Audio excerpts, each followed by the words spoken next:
Today, we're joined by public relations expert, co owner of Light Years Ahead, Megan Bennett. Welcome to the show.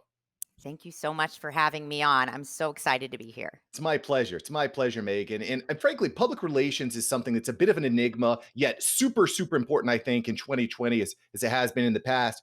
But I want to get really clear on what exactly is public relations, because when I think about public relations, I'm thinking about a bunch of guys in a boardroom that are like, the nuclear plant is melting down. Get the PR agent on the phone. Tell me, what is public relations in 2020?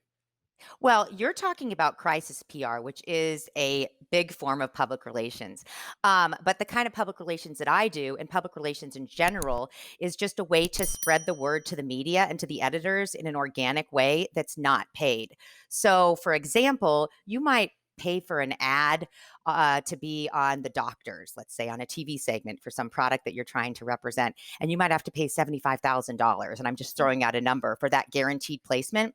When you hire a PR firm, what we do is we reach out to all of our editorial and media contacts and producers, and we pitch the idea for them to cover organically so there's no fee. So it's really more of it's just it validates the brand. And when people see an article or a TV segment that's been done by a public relations firm or that's a media placement, it's just more credible than if you see an ad that that the brand has paid for, Yeah. because these editors, these producers are covering it because they actually like the brand, not because they're getting paid to do it. So that's the main difference. Well, and I think that people are very numb to advertisements nowadays. We're getting ads all the time, and it just seems like we don't really see them.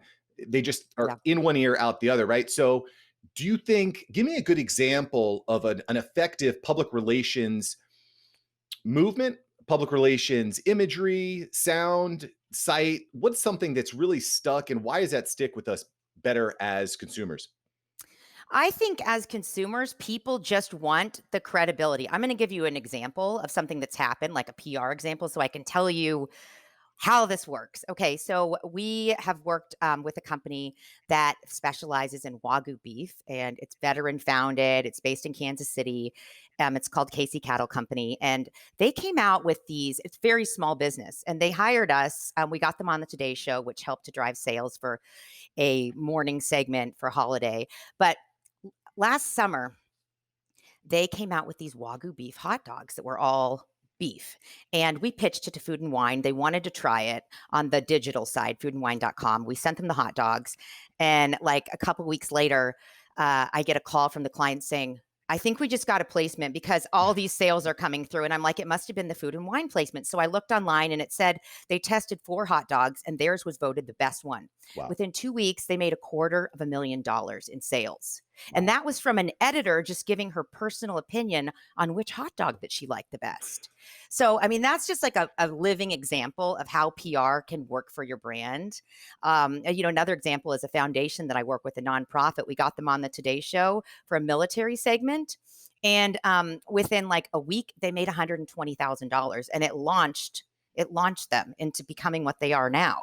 So, that overpaying for something is just so much more credible, and people really believe when they know that somebody's doing it authentically. So PR is just a more authentic way to get your message out. But advertising is very important too. I think you need all three: PR, advertising, and social media to have like the perfect component for your brand. Right, the triumvirate. Well, I think what I really like about what you're saying, Megan, about public relations is it's more of building up know, like, and trust and leveraging the know, like, and trust that, let's say, the editor of Food and Wine has with her audience. It's not just a pre-roll YouTube ad or something, which doesn't you don't No. have the know, like, and trust in that case. So you brought up something I think is really interesting and exciting for all us business owners and entrepreneurs who are trying to get out there. When I hear the Today Show, when I hear Food and Wine, I get excited. How the heck can I get my product or service onto the Today Show? How is that even possible, Megan?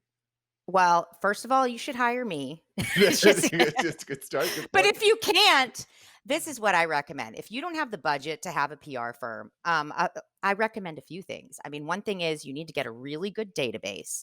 The PR industry Bible is called Cision, and it's a digital database that basically lists every single media contact, their email address. So if you want to reach out to the Day Show, you type Today Show, and it comes up with every producer, editor, Whoa, their what is their that? personal What's contacts. that program? What's that? Cision, Cision, and I've been using it for 18 years. I mean, it started out as it was called Bacon's back in the day, and it was these huge magazine books that you had to flip through to find everything, and now it's all digital. But it is what all the publicists use because it's the way to keep updated with contacts. Once you get the contacts, you got to pitch, and you've got to pitch yourself hard. So I don't care if there's no story on how you founded your brand, you got to make one up and sell it. And the way that we do that is we have a very compelling email with a really compelling subject line that makes the media want to open. I mean, we're at the point now where we know all the media and the editors and we can reach out personally, but if you don't know them, having just a very provocative subject line in your email and the first paragraph and the first sentence of that paragraph to hook them in is what's going to get you on those shows. Mm. And it's not just one time. You've got to do it multiple times over and over and over again and be dogged because, the squeaky wheel gets the oil. I had actually had a producer at the Today Show call me the squeaky wheel because she goes, "You are the squeaky wheel.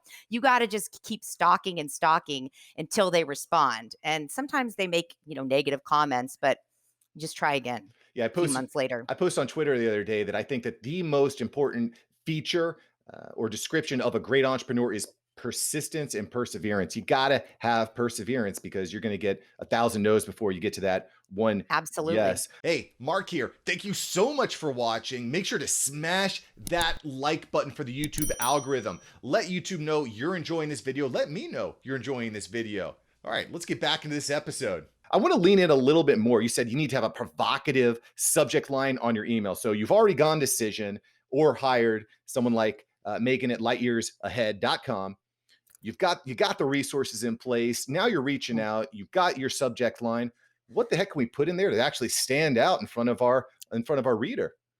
Well, I mean, it really depends on what your product is, but if it's something that's like consumer products, for example, we worked with a brand for years called Crystal Deodorant.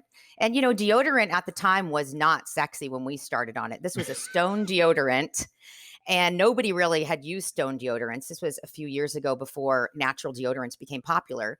It was a stone, and you get it wet, and it like gets swipes on and helps prevent I could think body of a odor. lot of interesting ads you could put behind that, but Yeah. I mean, I've been using deodorant a long time, but you just blown my mind a little bit. I can just Well, and it's one ingredient. That's it. I It's got it. just one ingredient. And so I pitched the media saying like a stone deodorant for body odor question mark. Mm. They read it and it went crazy. I mean, we got so much press for this one stone and it also lasts a year. So it's like deodorant that lasts a whole year in one thing that you buy that's like $7.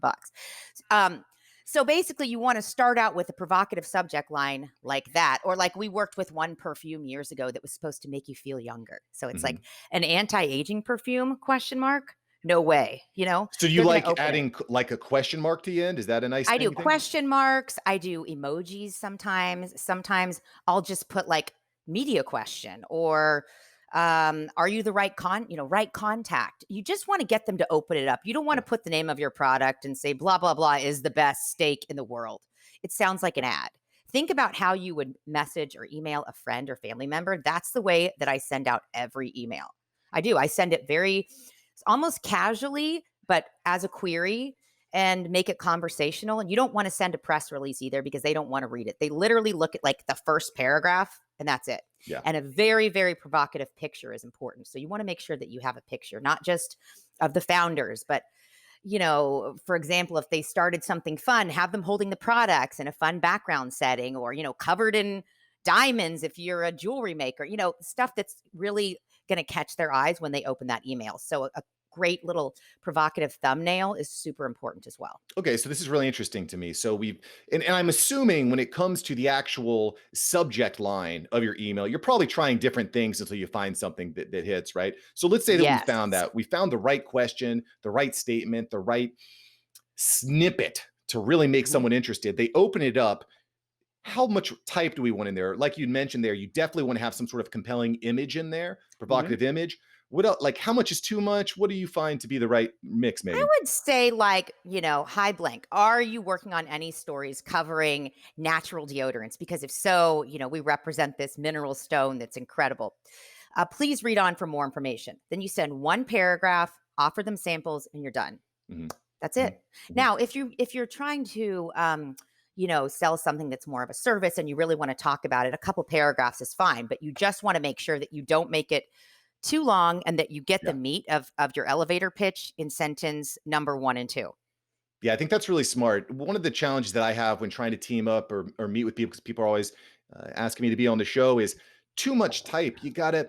I think that as a rule of thumb, write out your statement and then cut out 75% of it. Right, Yes. and then Yes. it Or even just send a query. I mean, don't even if you send out something and you're not getting responses, try something else, say that you're working on a brand of lipstick, you've tried everything, it doesn't work, then send out one sentence. Are you covering any vegan lipstick brands right now, founded in the UK? Mhm. Question mark. If so, please let me know and I'll send you more information. One simple like nibble, just like a little hint of what you're trying to pitch, they'll respond too. And then you send the response, which can be long and informative, and you can include, fact sheets and sell sheets and images and whatever you want. Yeah, it's almost like a funnel in a way, right? You're trying to Yes. to to bring this brand or this podcast, television channel. You want to bring them down here and give them more information.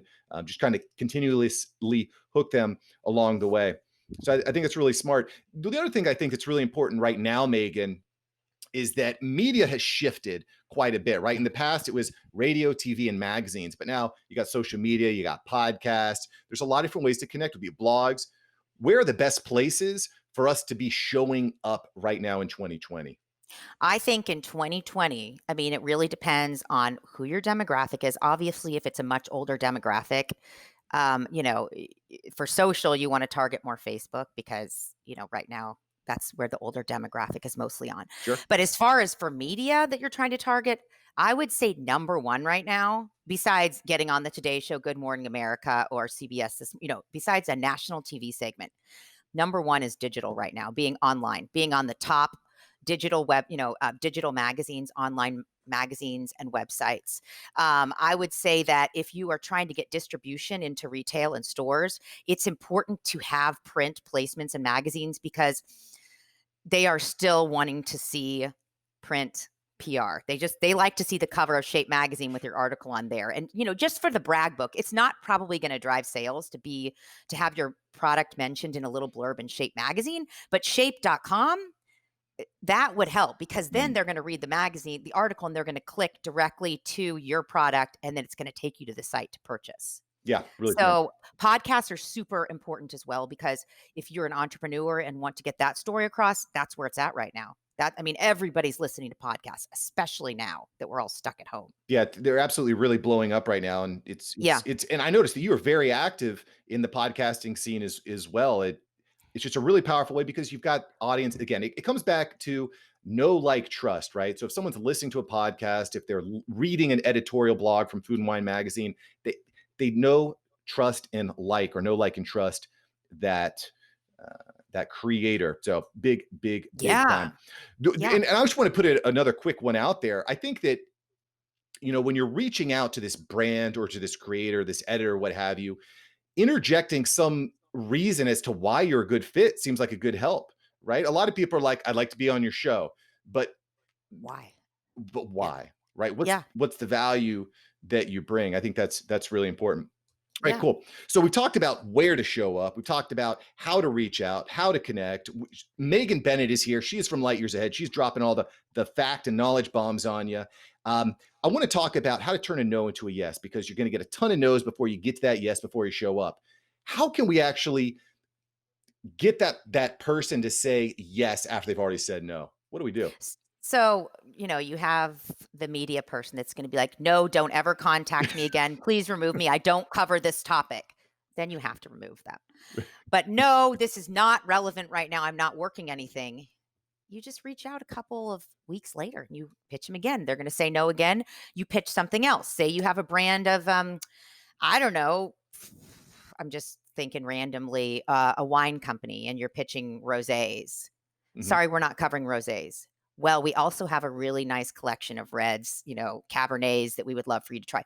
They say no to one thing, pitch something else. They say no and you only have one product, wait a couple of weeks or a month, make a note, follow up again. They'll say no again. But I'm telling you, if it's the beat that they cover and it's like time number 4 or 5, they're going to say yes. Or when they're covering something where your brand is relevant and they've said no so many times, they will reach out to you to get this product when they're ready, because they're going to remember how many times they said no. And they're going to remember you, that you just don't give up. Well, I think it's So smart to create that conversation with them too, right? yeah. I think that's Yeah, smart. and I turn it into a joke too. Like, so I have had the nastiest media comments, like, "I can't believe you're sending me this," and I will just fall on my sword and say, "I'm so sorry, I is there somebody else that you would recommend that I could talk to?" Yeah.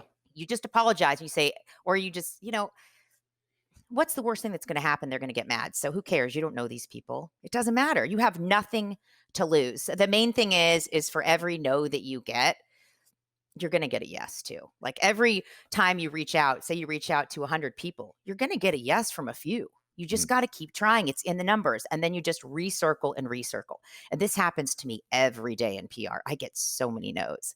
But a lot of those no's, and especially from a PR standpoint, if an editor might say no to one brand, I'll pitch something else that might be relevant. So it opens up a lot of doors for me. Yeah, and no doesn't necessarily mean never, it just may just Right. mean not Not right now. now. Yeah, I think Yeah. that's really clever. What about getting to the right person, right? Because that's one of the challenges I think, when you're trying to get to the top, the decision maker. How are there any tips or tactics that you've employed, Megan, to actually get to the decision maker instead of Yeah. the gatekeeper, if you would? Well, you reach out to the gatekeeper to get to that person. So you Mhm. just put right contact in your subject line. Right contact. Are you the right person to cover, high profile gourmet cheese, blah blah blah. I am. And then they'll say no, please don't contact me again. or or they'll say no, I'm not, but here's the editor of food or whatever. So that's another way to open doors, if you just ask right contact. Sometimes they'll say I'm not, but I know who is, and they'll put you in touch with the right person. Yeah. We talked a lot about how to connect with these people via email. What about some of these other avenues? I've connected with a lot of people over Instagram and LinkedIn. Instagram. Do you think those are effective places to connect also? It's amazing. I mean, I will tell you from a new business perspective, because as a PR, business owner, I'm always looking for new clients, because it's just new Yeah. business is the mantra. I have reached out to so many brands on Instagram, and that's how I would say we've got about 30% of our business is through Instagram, kind of cold calling outreach, reaching out to different brands that we find interesting. We have so much experience in different categories that we can reach out to like multiple. You try to reach out to, I would say, 50 to 100 brands every day if you're trying to be dogged about it, and you will get business. You will. It's just like dating, the more people that you Ask date that out. don't work out, you find the right person. Yeah, But no, it's in the numbers. There's no way that you're not going to get a yes. right. So, Right. So I'm going to talk about Instagram because quite frankly, I think that in 2020 it is probably the best place for you to cold DM someone out of social media, right? You yes. got TikTok, Twitter, LinkedIn, Facebook. There's a bunch of them, but I'm with you. I think Instagram is the best way. So when you're messaging a brand or business or a blogger or a podcaster, what are some quick takeaways that you use to really stand out in that person's DMs on Instagram? So I'll send a message, and I'll just start with, say that I'm reaching out to a brand that I want to work for. I'll just say, I'm really blown away by your brand. I like X, Y, and Z. This is so interesting to me. I wanted to reach out to see if you need a public relations firm to represent you. Here's information about our company. I send a link to like a deck, and I send a link to PR examples, media examples of press that we've garnered. It's not too long, it's within the Instagram length, but it's not like, hello, this is blah blah blah reaching out from. You have to make it personal, like you're reaching out to a friend, and that's what gets them to open up. So do you Um, like I'm curious, Megan, do you like sharing the link inside the initial message or in a follow-up message? I do it in the initial message, Okay. but then I'll like say I message 50 brands or something.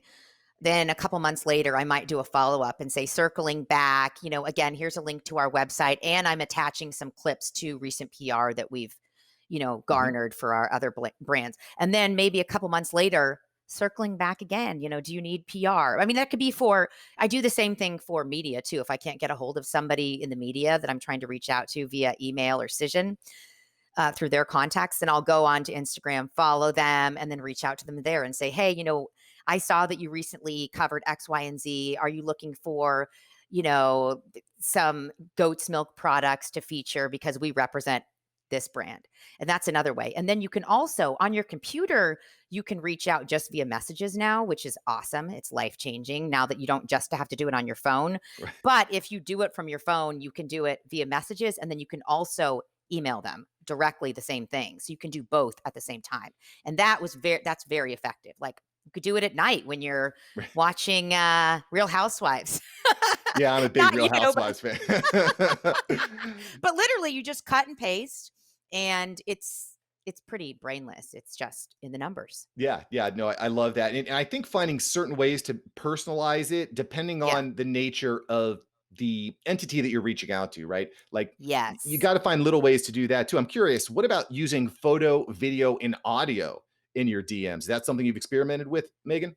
No, because it's already on my Instagram. So it's like, I have put links to podcasts that I've been on before, just, to give validity. But I haven't really done I haven't needed to do any photos or anything.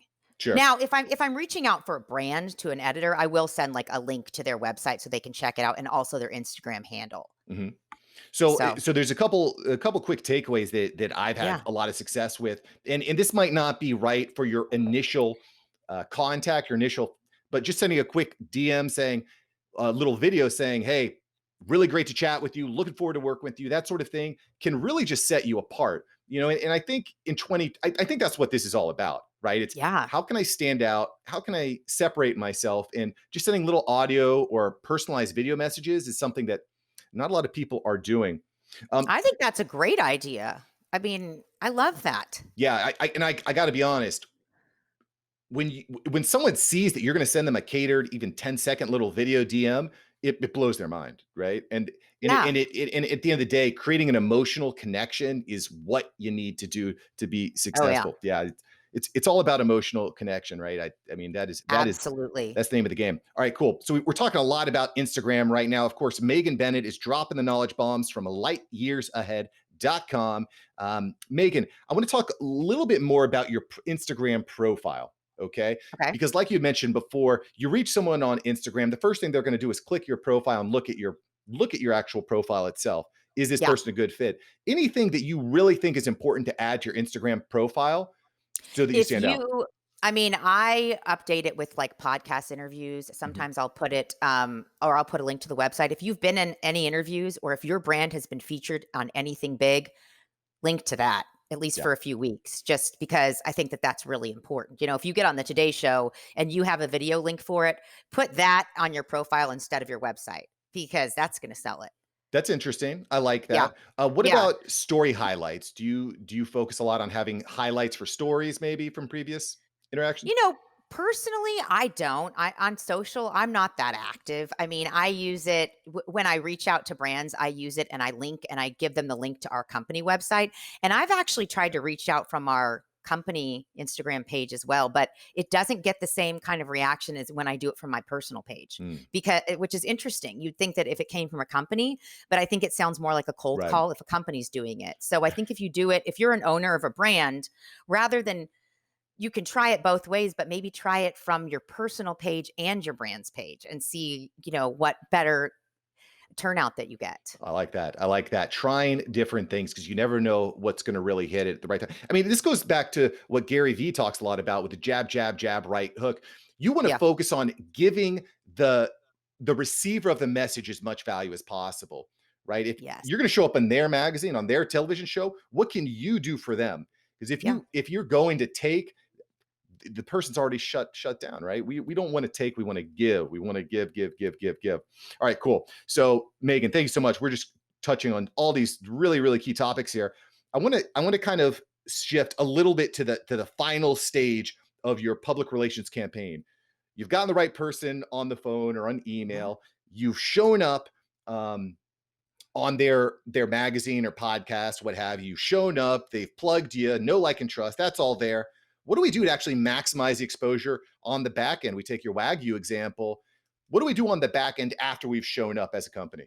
Okay, after you've shown up, first thing you want to have a press section on your website and Mm, put like the biggest highlights on there because I don't care who's when anybody looks at your site, if they see you've been on the Today Show or Food and Wine, like they know that you're a legit brand. So you mm, want to put that on your website. You also want to share it on your social media. If you get an article, share it on Facebook. And if you have if it's a roundup, you can try to boost it. If it's a single article, I would boost it and see it how that would work. Also, you want to share on Instagram and Instagram stories. If you have a newsletter, share it. mm. Share it to your followers so that they know like your favorite brand was just featured on, the Today Show. So those are all ways to get the word out. Now, if it's something like the Today Show, you can also use that to leverage your pitch. So say you get your brand featured on the Today Show and then you want to pitch I don't know, Forbes. Okay. You Mhm. don't want to go to Good Morning America and say, we were just on the Today Show. Can you cover us? Because they're going to say no. But if you pitch Forbes or USA Today or Live Strong, you can say, recently featured on the Today Show, here's a link to the segment. I do that all the time. If it's like a national TV segment, we have one client that's a meditation expert and composer, and he was on this amazing, like 15-minute segment on the doctors. And I always hyperlink to that segment, even to some national TV, because they want to see how the founders are on TV and on interviews. Yeah, So, I that mean, I think that's credibility. something that's really important too. The more B-roll that you can get, and that stands for, background roll that you can get from video coverage of your brand, share it, create a reel, share it on YouTube, because that just gives you credibility. Yeah, I love that. And I can tell you from a personal standpoint, when I'm actually screening guests to make sure they're a good fit for my show, if they have As Seen on Forbes or the Today Show on their website, it immediately Yeah. legitimizes them immediately. Right. Yes. So that is a really, really solid way to stand. I love this. So listen, Megan Bennett has given you all the tips, tools, and tactics to show up on media all over the place. You can go to lightyearsahead.com to find out more, or even reach out to her as she has her own course, her own DIY tutorial, so you can execute at a high level. Love it. Thank you. It's Megan, been so fun. yeah, it has been, but it is not over yet. Strap in. We got to go into the rapid Okay. fire here, Megan. So get Okay. ready, I'm prepare. ready. I'm ready. Listen, everyone out there, this is going to be intense. Don't just stay with us here. It's gonna get wild here. Okay, cool, Megan. So let's start here. What is I'm scared. what is a must-have business item that everyone should have that costs less than $50? These Headphones. headphones. You gotta get headphones because if your internet goes out, you're screwed. Or, I mean, you need headphones first for interviews because cell phone's not gonna work. Headsets, handheld phone's not gonna work. These are like $25 on Amazon. I highly recommend them. I don't even know what they're called, but are these what you use? Those are a slightly different model, but I definitely I agree don't know. with Megan. I Especially Yeah. you have a 1-year-old or 4-year-old like I do. Make sure that you got the noise canceling feature in there. That can be Yes. helpful at times. Although I love you kids when you are old enough to watch and And see. a lock to your door. You can get Yes. one of those at Home Depot. There you go. There you go. Good pro tips there, especially when everyone is working at home. That is really crucial. All right, cool. Megan, what is a must-have subscription? What could you not live without right now? Right now we subscribe to YouTube TV and it's been a lifesaver. Like we were doing direct TV and all these other things. And you can watch any news segment. Like if I need to tape something for a client, everything's on YouTube TV. It's really cheap. You can get every station. Love it. Megan, if you had 10 seconds with yourself 10 years ago, what would you say? I would say hang in there. It's going to get crazy, but you will be happy and that it was worth the wait for everything that you've achieved. Love that. So a little bit of motivation, a little pep talk. I like that. I Yeah. like that. And final question here for you, Megan. If you had a billboard that could reach millions and millions of people out there, something that you just have to get out there, what would you say on your billboard? Squeaky wheel.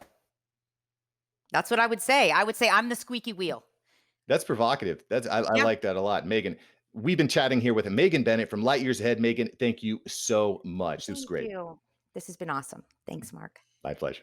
Thank you so much for watching. I'm glad you enjoyed this episode. I've got several other episodes right here for you. Smash one of these videos to make sure that you don't miss out on the tips, tools, and tactics of industry experts. Let's take that side hustle full time. Smash one of these links.